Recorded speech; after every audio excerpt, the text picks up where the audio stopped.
The Fisherman and his Wife.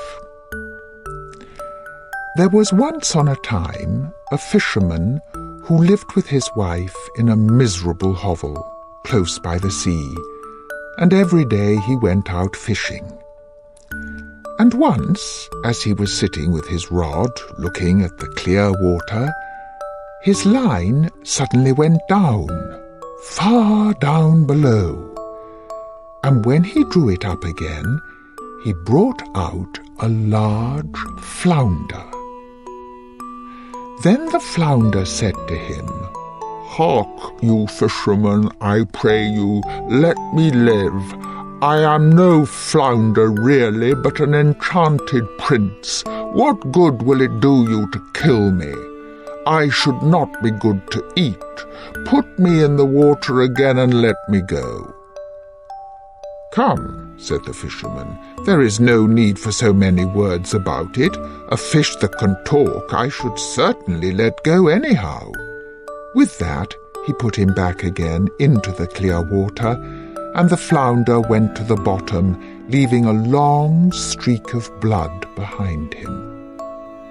Then the fisherman got up and went home to his wife in the hovel. "Husband," said the woman, "have you caught nothing today?" "No," said the man, "I did catch a flounder who said he was an enchanted prince. So I let him go again." "Did you not wish for anything first?" said the woman. "No," said the man. "What should I wish for?" "Ah," said the woman, "it is surely hard to have to live always in this dirty hovel. You might have wished for a small cottage for us. Go back and call him. Tell him we want to have a small cottage. He will certainly give us that." "Ah," said the man, "why should I go there again?" "Why," said the woman, "you did catch him and you let him go again. He is sure to do it. Go at once." The man still did not quite like to go, but did not like to oppose his wife, and went to the sea. When he got there, the sea was all green and yellow and no longer so smooth, so he stood still and said, "Flounder, flounder in the sea, come, I pray thee, here to me, for my wife, good Ilsebil, wills not as I'd have her will." Then the flounder came swimming to him and said, "Well, what does she want then?" "Ah," said the man, "I did catch you, and my wife says I really ought to have wished for something. She does not like to live in a wretched hovel any longer. She would like to have a cottage." "Go then," said the flounder, "she has it already." When the man went home, his wife was no longer in the hovel, but instead of it, there stood a small cottage, and she was sitting on a bench before the door. Then she took him by the hand and said to him, "Just come inside. Look, now isn't this a great deal better?" So they went in, and there was a small porch and a pretty little parlour and bedroom and a kitchen and pantry with the best of furniture, and fitted up with the most beautiful things made of tin and brass, whatsoever was wanted. And behind the cottage there was a small yard with hens and ducks, and a little garden with flowers and fruit. "Look," said the wife, "is not that nice?" "Yes," said the husband, "and so we must always think it. Now we will live quite contented." "We will think about that," said the wife. With that they ate something and went to bed. Everything went well for a week or a fortnight, and then the woman said, "Hark you, husband, this cottage is far too small for us, and the garden and yard a little. The flounder might just as well have given us a larger house. I should like to live in a great stone castle. Go to the flounder and tell him to give us a castle." "Ah, wife," said the man, "the cottage is quite good enough. Why should we live in a castle?" "What?" said the woman. "Just go there. The flounder can always do that." "No, wife," said the man. "The flounder has just given us the cottage. I do not like to go back so soon. It might make him angry." "Go," said the woman. "He can do it quite easily, and will be glad to do it. Just you go to him." The man's heart grew heavy, and he would not go. He said to himself, "It is not right." And yet he went. And when he came to the sea, the water was quite purple and dark blue and grey and thick, and no longer so green and yellow, but it was still quiet. And he stood there and said, "Flounder, flounder in the sea, come, I pray thee, here to me, for my wife, good Ilsebil, wills not as I'd have her will." "Well, what does she want then?" said the flounder. "Alas," said the man, half scared, "she wants to live in a great stone castle." "Go to it then, she is standing before the door," said the flounder. Then the man went away, intending to go home. But when he got there, he found a great stone palace, and his wife was just standing on the steps going in, and she took him by the hand and said, "Come in." So he went in with her, and in the castle was a great hall paved with marble and many servants, who flung wide the doors, and the walls were all bright with beautiful hangings, and in the rooms were chairs and tables of pure gold, and crystal chandeliers hung from the ceiling, and all the rooms and bedrooms had carpets, and food and wine of the very best was standing on all the tables, so that they nearly broke down beneath it. Behind the house, too, there was a great courtyard, with stables for horses and cows, and the very best of carriages. There was a magnificent large garden, too, with the most beautiful flowers and fruit trees, and a park quite half a mile long, in which were stags, deer, and hares, and everything that could be desired. "Come," said the woman, "isn't that beautiful?" "Yes, indeed," said the man. "Now let it be, and we will live in this beautiful castle and be content." "We will consider about that," said the woman, "and sleep on it." Thereupon they went to bed.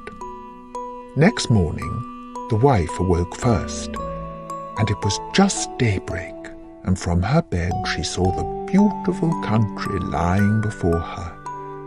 Her husband was still stretching himself, so she poked him in the side with her elbow and said, "Get up, husband, and just peep out of the window. Look you, couldn't we be the king over all that land? Go to the flounder. We will be the king." "Ah, wife," said the man, "why should we be king? I do not want to be king." "Well," said the wife, "if you won't be king, I will. Go to the flounder, for I will be king." "Ah, wife," said the man, "why do you want to be king? I do not like to say that to him." "Why not?" said the woman. "Go to him this instant. I must be king." So the man went, and was quite unhappy, because his wife wished to be king. "It is not right, it is not right," thought he. He did not wish to go, but yet he went. And when he came to the sea, it was quite dark grey, and the water heaved up from below and smelt putrid. Then he went and stood by it and said, "Flounder, flounder in the sea, come, I pray thee, here to me, for my wife, good Ilsebil, wills not as I'd have her will." "Well, what does she want then?" said the flounder. "Alas," said the man, "she wants to be king." "Go to her. She is king already." So the man went, and when he came to the palace, the castle had become much larger, and had a great tower and magnificent ornaments, and the sentinel was standing before the door, and there were numbers of soldiers with kettle-drums and trumpets. And when he went inside the house, everything was of real marble and gold, with velvet covers and great golden tassels. Then the doors of the hall were opened, and there was the court in all its splendor, and his wife was sitting on a high throne of gold and diamonds, with a great crown of gold on her head, and a scepter of pure gold and jewels in her hand. And on both sides of her stood her maids-in-waiting in a row, each of them always one head shorter than the last. Then he went and stood before her, and said, "Ah, wife, now you are king." "Yes," said the woman, "now I am king." So he stood and looked at her. And when he had looked at her thus for some time, he said, "And now that you are king, let all else be. Now we will wish for nothing more." "Nay, husband," said the woman quite anxiously, "I find time pass very heavily. I can bear it no longer. Go to the flounder. I am king, but I must be emperor too." "Alas, wife, why do you wish to be emperor?" "Husband," said she, "go to the flounder. I will be emperor." "Alas, wife," said the man, "he cannot make you emperor. I may not say that to the fish. There is only one emperor in the land. An emperor the flounder cannot make you. I assure you he cannot." "What?" said the woman. "I am the king, and you are nothing but my husband. Will you go this moment? Go at once. If he can make a king, he can make an emperor. I will be emperor. Go instantly." So he was forced to go. As the man went, however, he was troubled in mind, and thought to himself, "It will not end well. It will not end well. Emperor is too shameless. The flounder will at last be tired out." With that he reached the sea, and the sea was quite black and thick, and began to boil up from below, so that it threw up bubbles, and such a sharp wind blew over it that it curdled, and the man was afraid. Then he went and stood by it, and said, "Flounder, flounder in the sea, come, I pray thee, here to me, for my wife, good Ilsebill, wills not as I'd have her will." "Well, what does she want?" said the flounder. "Alas, flounder," said he, "my wife wants to be emperor." "Go to her," said the flounder, "she is emperor already." So the man went, and when he got there, the whole palace was made of polished marble, with alabaster figures and golden ornaments, and soldiers were marching before the door, blowing trumpets and beating cymbals and drums, and in the house barons and counts and dukes were going about as servants. Then they opened the doors to him, which were of pure gold, and when he entered, there sat his wife on a throne, which was made of one piece of gold, and was quite 2 miles high, and she wore a great golden crown that was 3 yards high, and set with diamonds and carbuncles, and in one hand she had the scepter, and in the other the imperial orb, and on both sides of her stood the yeomen of the guard in 2 rows, each being smaller than the one before him, from the biggest giant, who was 2 miles high, to the very smallest dwarf, just as big as my little finger. And before it stood a number of princes and dukes. Then the man went and stood among them and said, "Wife, are you emperor now?" "Yes," said she, "now I am emperor." Then he stood and looked at her well. And when he had looked at her thus for some time, he said, "Ah, wife, be content now that you are emperor." "Husband," said she, "why are you standing there? Now I am emperor, but I will be pope too. Go to the flounder." "Alas, wife," said the man, "what will you not wish for? You cannot be pope. There is but one in Christendom. He cannot make you pope." "Husband," said she, "I will be pope. Go immediately. I must be pope this very day." "No, wife," said the man. "I do not like to say that to him. That would not do. It is too much. The flounder can't make you pope." "Husband," said she, "what nonsense! If he can make an emperor, he can make a pope. Go to him directly. I am emperor, and you are nothing but my husband. Will you go at once?" Then he was afraid, and went. But he was quite faint, and shivered and shook, and his knees and legs trembled, and a high wind blew over the land, and the clouds flew, and towards evening all grew dark, and the leaves fell from the trees, and the water rose and roared as if it were boiling, and splashed upon the shore. And in the distance he saw ships which were firing guns in their sore need, pitching and tossing on the waves. And yet, in the midst of the sky, there was still a small bit of blue, though on every side of it was as red as in a heavy storm. So, full of despair, he went and stood in much fear, and said, "Flounder, flounder in the sea, come, I pray thee, here to me. For my wife, good Ilsabil, wills not as I'd have her will." "Well, what does she want then?" said the flounder. "Alas," said the man, "she wants to be pope." "Go to her then," said the flounder. "She is pope already." So he went, and when he got there, he saw what seemed to be a large church, surrounded by palaces. He pushed his way through the crowd.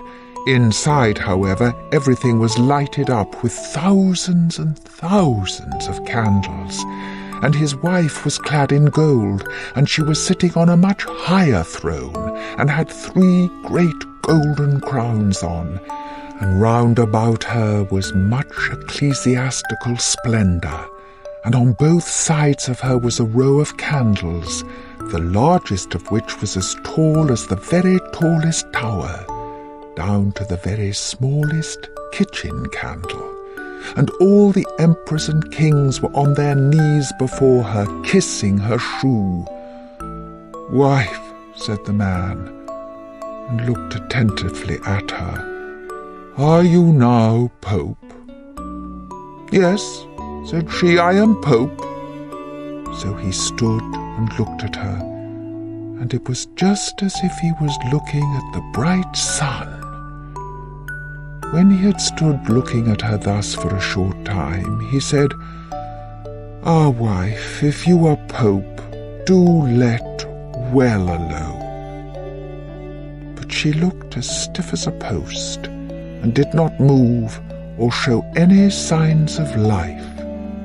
Then said he, "Wife, now that you are pope, be satisfied. You cannot become anything greater now." "I will consider about that," said the woman. Thereupon they both went to bed. But she was not satisfied, and greediness let her have no sleep, for she was continually thinking what there was left for her to be. The man slept well and soundly, for he had run about a great deal during the day. But the woman could not fall asleep at all, and flung herself from one side to the other the whole night through, thinking always what more was left for her to be, but unable to call to mind anything else. At length the sun began to rise, and when the woman saw the red of dawn, she sat up in bed and looked at it. And when through the window she saw the sun thus rising, she said, "Cannot I, too, order the sun and moon to rise?" "Husband," said she, poking him in the ribs with her elbows, "wake up, go to the flounder, for I wish to be even as God is." The man was still half asleep, but he was so horrified that he fell out of bed. He thought he must have heard amiss, and rubbed his eyes and said, "Alas, wife, what are you saying?" "Husband," said she, "if I can't order the sun and moon to rise, and have to look on and see the sun and moon rising, I can't bear it. I shall not know what it is to have another happy hour, unless I can make them rise myself." Then she looked at him so terribly that a shudder ran over him, and said, "Go at once. I wish to be like unto God." "Alas, wife," said the man, falling on his knees before her, "the flounder cannot do that. He can make an emperor and a pope. I beseech you, go on as you are and be pope."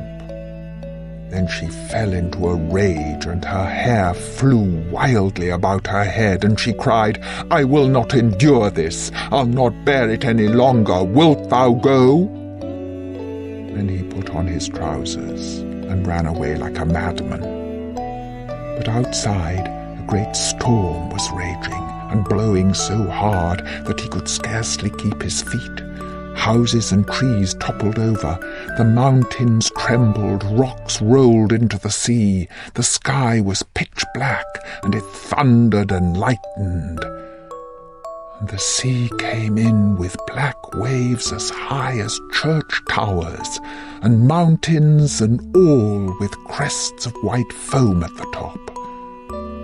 And he cried, but could not hear his own words, "Flounder, flounder in the sea, come, I pray thee, here to me, for my wife, good Ilsebel, wills not as I'd have her will." "Well, what does she want then?" said the flounder. "Alas," said he, "she wants to be like unto God." "Go to her, and you will find her back again in the dirty hovel." And there they are living